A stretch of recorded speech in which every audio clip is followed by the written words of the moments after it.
It's Levack and Goz on 104.5 The Team. Live from the Times Union Center, getting prepared for Siena versus Iona, and joining us right now, coach of the women's team, Jaques. So, Coach, I was at the game yesterday, and Quinnipiac is a very good team. You had them. You had them. They were yours. First off, I wish people could see the smile on my face because you came to one of our games. That makes me happy. Do you know how much trouble I got from all the other coaches? Really? Yeah. Good. Yeah. I hope they're listening right now. Yeah, Gattuso. That was it. I'm glad our team, first off, National Girls and Women's Sports Day. It was a great crowd. All the Siena women's teams came out to support us. A lot of the guys were there as well. Men's team was there supporting us. So thanks to all the Siena Saints that came out. Awesome crowd. And I think our players really, I think that really helped in the first half, just for us to want to step in front of that crowd and play the way that we did. Our players played with a lot of passion, and Quinnipiac's really good, and we knew they were going to make a run, and some foul trouble hurt us. And I couldn't afford to keep Aaliyah and Collins on the bench in the fourth quarter, and I put them back in early. And we did what we could, but I think more than anything else, I think our players believe right now that we can play with that team. And I think that's always the first step. We have not had luck against that. Not luck. We haven't had success against them.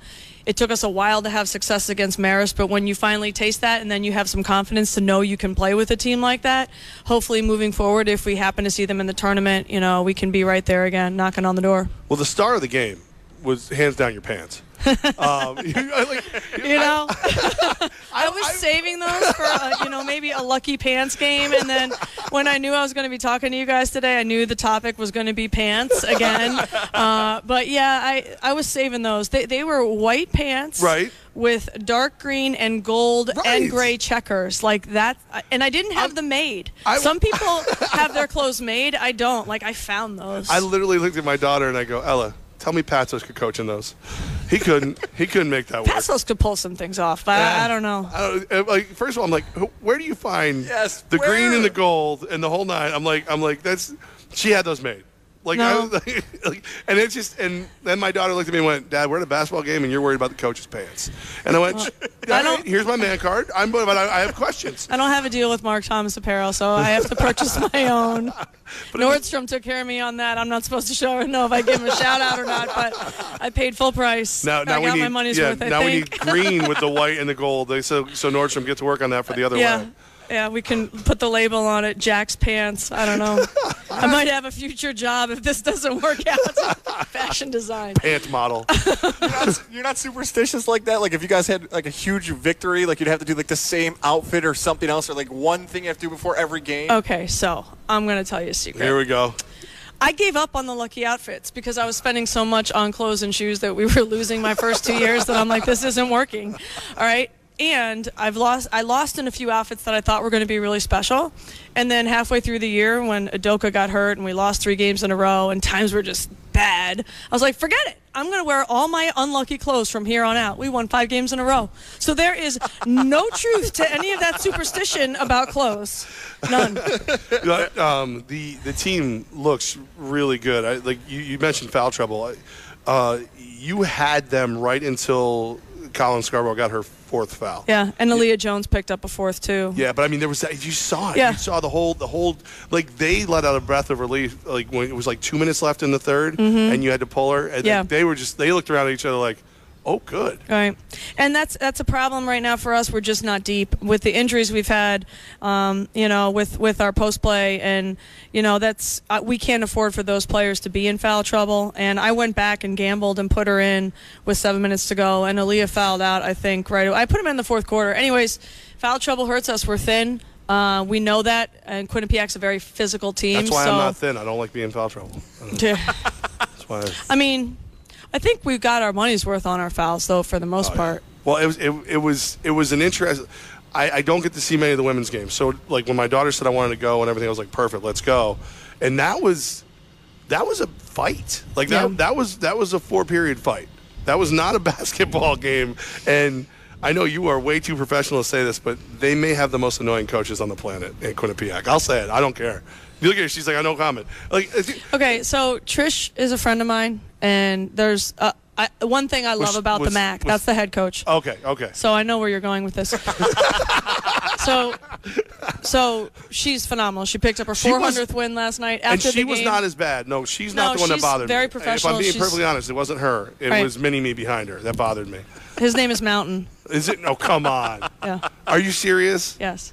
He was a very successful high school coach and AAU coach in Philadelphia. He's a very good fundamental teacher of the game. But they're very vocal. Yeah. You know, that's what they are. They talk more to the refs.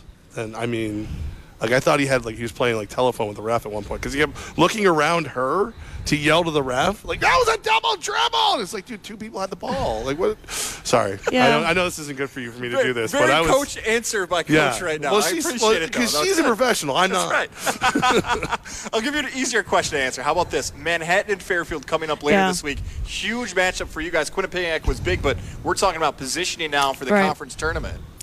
We control our own destiny, and that's the message in the locker room, and putting pressure on ourselves isn't going to create the outcome that we would like, and usually it doesn't. So Manhattan's a really big game for us on the road.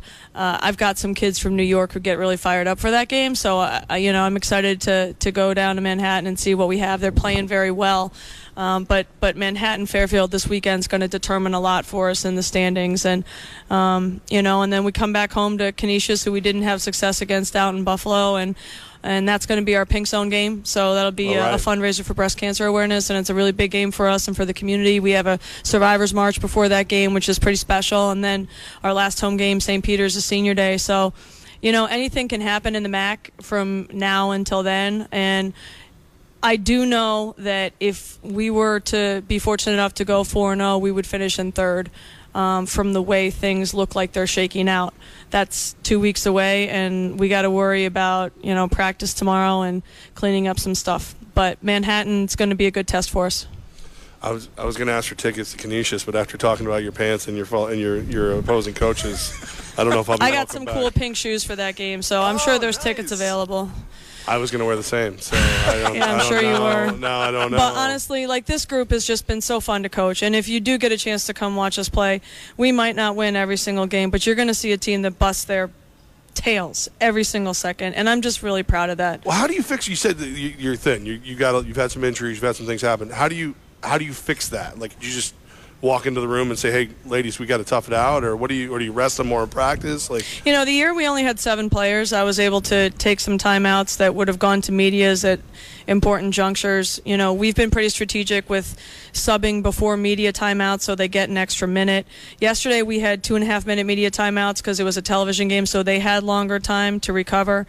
But the foul trouble thing, you just have to play with your lineup a little bit. I think we played too up-tempo of a second half. I thought the first half it worked for us, and they did get out of their gold rush 5 in, 5 out, if you notice. Typically, they always go 5 in, 5 out. That was weird, guys. I'm telling you, seriously, I'm sitting there and I'm watching the scoreboard, and then no minutes, no points all of a sudden up there for the other team. I'm like, what is going on?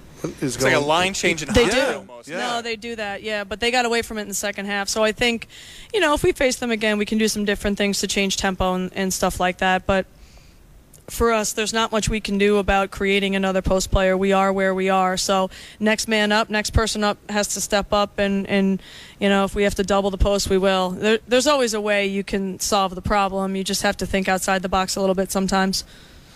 Canisius is the pink zone game, 7 o'clock on the 23rd.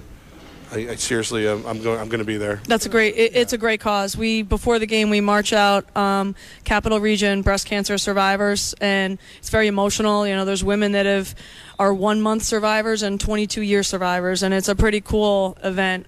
We get a lot of community support for it, and we raise a lot of money. The last few years, we've averaged $30,000 per year that we've raised for it. So please come out, and if you're not into basketball but you have an interest in supporting breast cancer and raising money for these people, I think it's a great cause.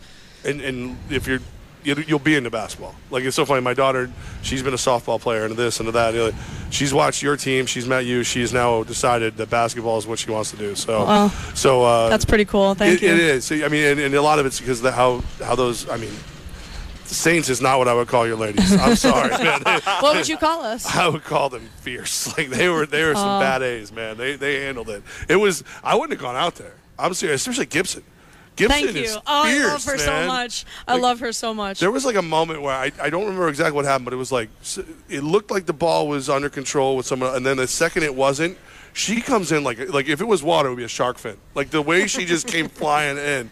I was like, I'm sitting the whole game. I look at my daughter. I'm like, just realize, if you play hoops your whole life and you get really good, you're gonna have to play against her.